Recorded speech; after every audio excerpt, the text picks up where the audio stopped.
नमस्कार दोस्तों, मैं Rakesh Kumar, motivation speaker and business coach. दोस्तों, आज जिस तरह से दुनिया भर में मल्टीमीडिया का उपयोग बढ़ रहा है, जिस तरह से लोग हर कोई आज मल्टीमीडिया का इस्तेमाल कर रहा है, क्या वाकई में वह मल्टीमीडिया के बारे में सही से जानकारी रखता है या मल्टीमीडिया के साथ वह खिलवाड़ कर रहा है या मल्टीमीडिया उसके साथ, उसके जीवन के साथ खिलवाड़ कर रही है। दोस्तों, अक्सर करके ये हमारे दिमाग में आती नहीं है कि मल्टीमीडिया होता क्या। अक्सर करके जब लोगों से पूछा जाता है तो वो क्या कहते हैं, मल्टीमीडिया ये मोबाइल है, उसी को मल्टीमीडिया कहते हैं। नहीं दोस्तों, बिल्कुल वो है मल्टीमीडिया, वो है, लेकिन वह मल्टीमीडिया कैसे है, क्यों है, इसका उत्तर शायद ही लोग दे पाते होंगे। बहुत कम ही लोग ऐसे होंगे जो इसका उत्तर उनको पता होता है। दोस्तों, मल्टीमीडिया जो है वो दो शब्दों से मिला हुआ है। पहला मल्टी, दूसरा मीडिया।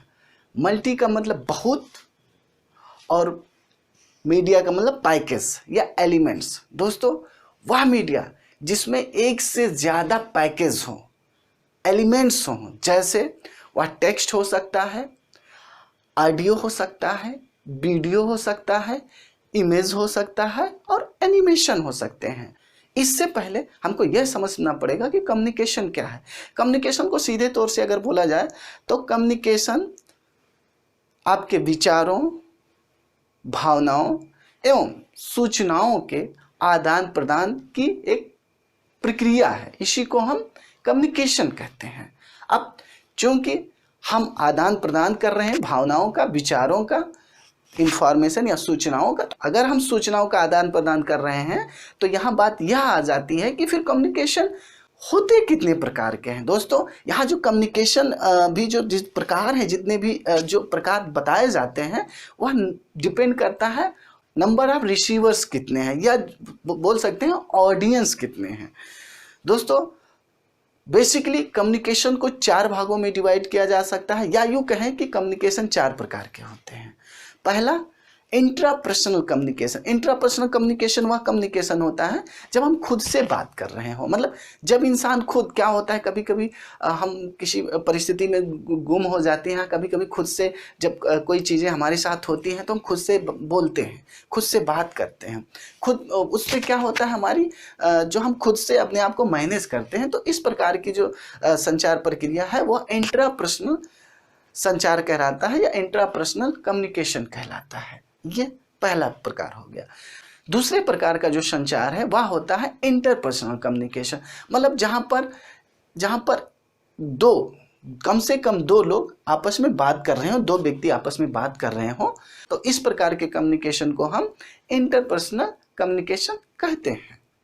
वहीं तीसरे प्रकार का जो कम्युनिकेशन है उसको हम ग्रुप कम्युनिकेशन कहते हैं। ग्रुप कम्युनिकेशन जो होता है वो किसी एक विशेष समूह को कम्युनिकेट करने के लिए होता है, जैसे क्लास या किसी एक संस्था या जहां पर एम्प्लॉय काम कर रहे हो, जो एक समूह हो। जो ग्रुप कम्युनिकेशन होता है उसका ऑब्जेक्ट जो होता है एक निश्चित ऑब्जेक्ट होता है। वहीं चौथा या अंतिम प्रकार के कम्युनिकेशन को हम मास कम्युनिकेशन कहते हैं। मास कम्युनिकेशन मतलब जब ऑडियंस की संख्या एक मास लेवल पे हो। अब मास लेवल पे जब ऑडियंस की संख्या होती है तो इनका जो नेचर होता है, नेचर ऑफ ऑडियंस जो होता है वो हेट्रोजीनियस होता है। हेट्रोजीनियस मतलब विषम जातीय होता है।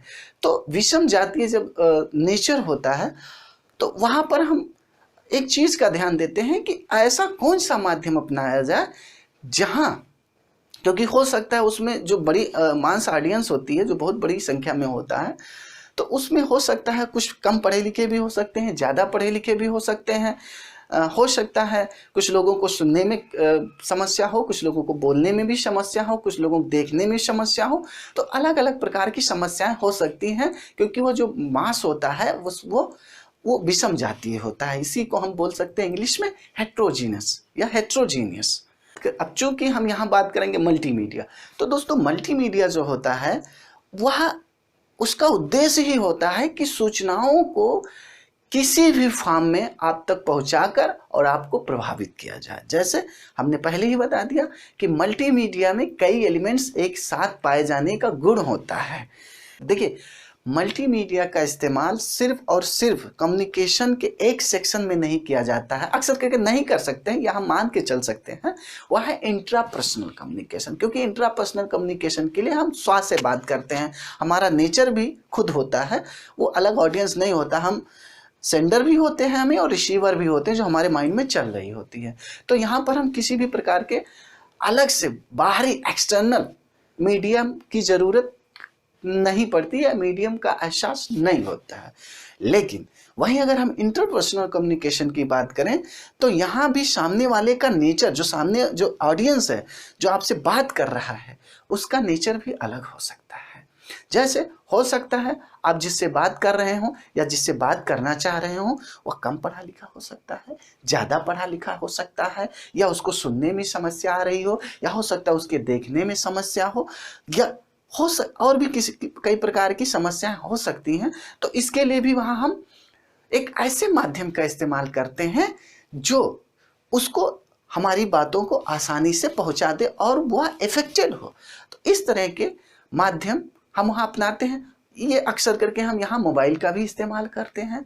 तो जो नेचर ऑफ ऑडियंस है, वह नेचर ऑफ ऑडियंस के लिए अलग अलग तरह का माध्यम हो सकता है, अलग अलग प्रकार के मीडियम हो सकते हैं। दो चीज़ें हैं, एक तो नेचर ऑफ ऑडियंस, दूसरा डिस्टेंस ऑफ ऑडियंस।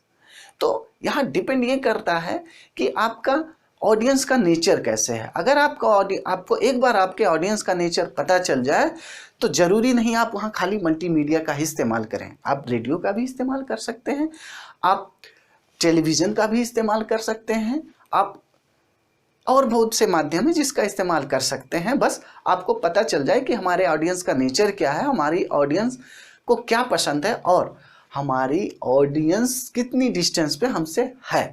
तो ये अलग अलग तरीके से हम उसको कम्युनिकेट करते हैं। देखिए, एक चीज़ आपको पहले ये समझ लेना होगा कि मीडिया जो होता है, इसका ऑब्जेक्ट जो होता है, उद्देश्य होता है, वह बेसिकली 4 प्रकार होता है या 4 ऑब्जेक्ट होता है कह सकते हैं। या हम किसी को कम्युनिकेट कर रहे हैं तो हमारे कम्युनिकेशन का फॉर्मेट भी अलग अलग हो सकता है, हमारा कम्युनिकेशन का ऑब्जेक्ट भी अलग अलग हो सकता है। हो सकता है हम जो कम्युनिकेशन करना चाह रहे हैं वह संदेश देना चाह रहे हैं उसको, हो सकता है हम उसको कम्युनिकेशन के ही माध्यम से उसको एंटरटेन करना चाहते हो सकता है हम उसको एजुकेट करना चाह रहे हो, या हो सकता है हम उसे परसुएट करना चाह रहे हो, या यूँ कह सकते हैं हम उसे मोटिवेट करना चाह रहे हैं। तो यहाँ भी हमारा जो ऑब्जेक्ट है कम्युनिकेशन का वो अलग अलग है। तो इसी प्रकार से जो मीडिया होता है और जो मल्टीमीडिया होता है, मल्टीमीडिया यहाँ सबसे ज़्यादा प्रभावी इसलिए साबित हो जाता है कि जो मल्टीमीडिया होता है, मान लीजिए जो आपका ऑडियंस है उसको टेक्स्ट पढ़ने में समस्या आ रही, तो आप क्या करेंगे, इमेज बना के भेज देंगे, क्योंकि एक इमेज जो है 1000 शब्दों की व्याख्या कर देता है। आपको इस चीज़ का या इस चीज़ की जानकारी होगी। वहीं हो सकता है आपका ऑडियंस पढ़ा लिखा हो और आपकी ऑडियंस के पास टाइम भी कम हो, तो आप क्या करेंगे, आप छोटा सा वीडियो भी बना सकते हैं, या हो सकता है आपको जो सुविधाएं हो, जो अवेलेबिलिटी हो और पूरा नेचर ऑफ ऑडियंस, जो ऑडियंस जो नेचर है उसके हिसाब से आप उसको सेंड कर सकते हैं। क्योंकि कम्युनिकेशन तभी प्रभावी होता है जब तक हम उससे फीडबैक ना प्राप्त कर लें। फीडबैक जब तक नहीं मिलता है तब तक आपको पता ही नहीं चल सकता है, या पता ही नहीं पाते हैं कि हमने उसको जो बोला या हमने जो बताया, जो एजुकेट किया, जो इन्फॉर्म किया, जो इंटरटेन किया, उसका उस पर क्या प्रभाव पड़ा। इस तरह से हम मल्टीमीडिया का इस्तेमाल अलग अलग नेचर्स के ऑडियंस पे कर सकते हैं। और यही इसकी सबसे बड़ी खासियत है कि यह हर प्रकार के ऑडियंस पर, वह किसी प्रकार के भी नेचर का हो, अलग अलग नेचर के हिसाब से हम अलग अलग तरह का एलिमेंट्स उसके हिसाब से इस्तेमाल कर सकते हैं। तो मल्टीमीडिया में कुछ ऐसी सुविधाएं पाई जाती हैं जो वो कभी भी कहीं भी एक्सेस करके उसको देख सकता है और समझ सकता है, पढ़ सकता है। अब यहाँ बात करेंगे अप्रोच। देखिए, मल्टीमीडिया का जो अलग अलग अप्रोच है, और अप्रोच जो होता है वह उसके ऑब्जेक्ट पे डिपेंड होता है। जैसे अब मल्टीमीडिया का इस्तेमाल हम अपने ऑब्जेक्ट के आधार पे कर सकते हैं। हमारा ऑब्जेक्ट है इन्फॉर्म करना, इंफॉर्मेशन। आपको पता है इस समय सूचनाओं के आदान प्रदान के लिए सबसे ज़्यादा इंटरनेट का इस्तेमाल किया जा रहा है, जो मल्टीमीडिया का सबसे बड़ा ब्रॉड रूप है। इंटरनेट में हम क्या कर सकते हैं, अलग अलग तरह के टेक्स्ट, इमेज, ऑडियो, वीडियो सारी चीज़ों का इस्तेमाल करते हैं।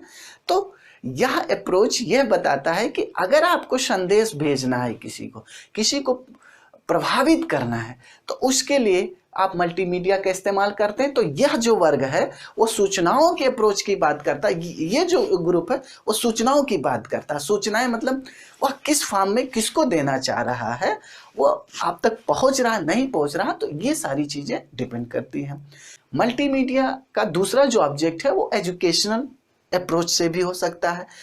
मान लीजिए कोई टीचर्स कहीं पढ़ा रहा है, किसी एक ग्रुप को पढ़ा रहा है, उसमें हाँ ये चीज एक नेचर इक्वल हो सकता है, वो किसी एक क्लास के बच्चे हो सकते हैं, लेकिन उनकी मेंटालिटी, उनकी थिंकिंग पावर, उनकी सोचने की क्षमता, उनकी समझने की क्षमता अलग अलग होती है। ऑडियंस का एक नेचर हो सकता है, इक्वल हो, होमोजीनियस हो, लेकिन जरूरी नहीं और भी नेचर्स उसके इक्वल हो। तो इसलिए एजुकेशन में भी आजकल मल्टीमीडिया का इस्तेमाल बहुत तेजी से किया जा रहा है। क्योंकि आपको भी पता है हर यूनिवर्सिटियों में को एजुकेशन है, स्पेशल एजुकेशन है। तो जो स्पेशल एजुकेशन होता है वह बच्चे अलग होते हैं, जो सामान्य से थोड़े हटके होते, उनके लिए क्या करना होता है, कुछ ऐसे माध्यमों का हमें इस्तेमाल करना होता है ताकि वह उन चीज़ों को आसानी से सुन सकें। जैसे कुछ मध्यम या कम बुद्धि वाले भी बच्चे होते हैं, ब्लाइंड भी होते हैं, ठीक है, और भी अलग अलग तरह के बच्चे होते हैं स्पेशल एजुकेशन में। तो इस तरह से हम मल्टीमीडिया का इस्तेमाल वहाँ कर सकते हैं, जो हमारे लिए या टीचर्स के लिए बड़ा इफेक्टिव हो सकता है, जो उसको फ्रूटफुल रिजल्ट दे सकता है। वहीं तीसरा जो अप्रोच है, जो तीसरी अप्रोच जो बात करता है, वह कहता है इंटरटेनमेंट अप्रोच। इंटरटेनमेंट अप्रोच है मतलब हम लोगों को एंटरटेन करें। हमारा जो दृष्टिकोण है, जो लोग एंटरटेनिंग का दृष्टिकोण है, मल्टीमीडिया जो इस्तेमाल हो रहा है आजकल, एनिमेशन तो आप देख ही रहे हैं, छोटे से बड़े लोग हर कोई एनिमेशन से संबंधित, एनिमेशन बेस्ड मूवियों को देखना पसंद करते हैं और उसको आसानी से लोग समझ लेते हैं। कार्टून बेस्ड मूवियाँ बहुत ज़्यादा इस समय पॉपुलर हुई हैं और बच्चों के लिए तो खासकर। तो इस प्रकार की जिनकी अप्रोच है, जो दृष्टिकोण है, वह यह बताते हैं कि इंटरटेनमेंट मतलब मनोरंजन दृष्टिकोण के हिसाब से भी मल्टीमीडिया का इस्तेमाल करना चाहिए और यह बड़ा इफेक्टिव होता है। वहीं चौथा जो अप्रोच है कॉन्सेप्चुअल अप्रोच, या ये बोल सकते हैं इसको परसुएटिव अप्रोच, या ये कहता है कि किसी इंसान को परसुएट करने के लिए, मोटिवेट करने के लिए भी हम मल्टीमीडिया का इस्तेमाल कर सकते हैं। जैसे परसुएटिव क्या होता है, मान लीजिए हम अगर डेवलपमेंट की बात करें, डेवलपमेंट से संबंधित कोई पॉलिसीज या कोई किसी प्रकार की कोई नियम हम बनाते हैं और उसको जनता के बीच में ले जाना चाहते हैं, तो उसमें क्या होगा, हम उस माध्यम को जनता के बीच ले जाएंगे जो माध्यम वो सबसे ज़्यादा आसानी से समझ सके। क्योंकि हमें भी पता है जो जनता है वो हेट्रोजीनियस नेचर की है, मतलब ऑडियंस जो है वो हेट्रोजीनियस। एक गांव में चले जाएंगे आप, तो उस गांव में सभी के सभी नहीं पढ़े रहेंगे, या सभी एक ही बुद्धि के लोग नहीं रहेंगे, सभी एक जात के नहीं रहेंगे, सभी एक प्रकार के समझ के लोग नहीं रहेंगे। तो इस तरह से हम कह सकते हैं कि वहाँ हम डेवलपमेंट से रिलेटेड जब कोई पॉलिसीज या किसी चीज़ का प्रचार करना चाहें, तो वहाँ पर हम क्या करते हैं, अगर मान लीजिए हम किसानों से संबंधित या किसान या खेती से संबंधित किसी प्रकार के प्रोग्राम को लॉन्च करना चाहते हैं, तो दो चीज़ें अपनाते हैं सबसे ज़्यादा, पहले रेडियो, दूसरा टेलीविजन। क्योंकि आज भी गांव में रेडियो अच्छा खासा लोग इस्तेमाल करते हैं। रेडियो पर किसानवाड़ी प्रोग्राम आप तो सुनते ही होंगे, विविध भारती पर भी आता है, आकाशवाणी पर ही अक्सर करके आता रहता है। तो डेवलपमेंट अप्रोच के आधार पर ये जो 4 प्रकार के अप्रोच होते हैं। तो अब तो आप समझ गए होंगे कि मल्टीमीडिया है क्या, और मल्टीमीडिया का ऑब्जेक्ट क्या है, और मल्टीमीडिया का इस्तेमाल हम कब और क्यों और कैसे करें। ये सारी चीज़ें आपके समझ में आ गई होंगी। उम्मीद करता हूँ जानकारी आपको अच्छी लगी होगी। जानकारी अगर अच्छी लगी है तो प्लीज़ वीडियो को लाइक, शेयर और सब्सक्राइब करना ना भूलें।